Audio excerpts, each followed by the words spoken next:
আচ্ছা তুমি বলো তো হামজা কখন কি আকারে আসে? হামজা কখনো আলিফের আকারে আসে, কখনো অওয়ের আকারে আসে, আবার কখনো ইয়ার আকারে আসে। মাশাআল্লাহ, দাও পাস করে দাও। তুমি বলো হারাকাত কাকে বলে?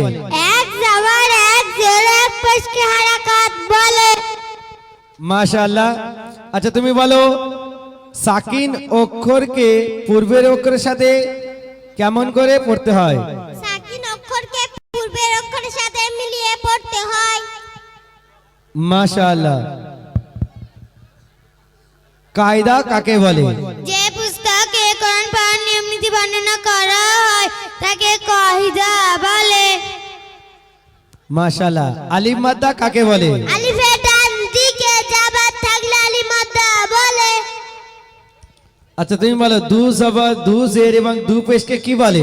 আসসালামু আলাইকুম ওয়া রাহমাতুল্লাহি ওয়া বারাকাতুহু। দু জাবার দু জের ও দু পেশকে তামমিন বলে।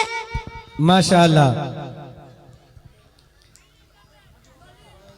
মুতাহাররিক কাকে বলে? আসসালামু আলাইকুম ওয়া রাহমাতুল্লাহি ওয়া বারাকাতুহু। যে অক্ষরের উপর জাবার জের কিংবা পেশ হয় তাকে মুতাহারিক বলে। তুমি বলো ওয়াও মাদ্দা কাকে বলে? আসসালামু আলাইকুম ওয়া রাহমাতুল্লাহি ওয়া বারাকাতুহু। ওয়াও সাকিন তার ডান দিকে পেশ থাকলে ওয়াও মাদ্দা বলে। মাশাআল্লাহ, খুব সুন্দর। আপনি যদি একটা ভালো মনের মানুষ হন তাহলে ভিডিওতে একটি লাইক এন্ড চ্যানেলটিকে সাবস্ক্রাইব করুন। আর হ্যাঁ বন্ধুরা, আমি এটা বলি যে সাবস্ক্রাইব করতে কোনো টাকা লাগে না, তাই কিপটামো না করে একটা লাইক এবং একটা সাবস্ক্রাইব করে দাও।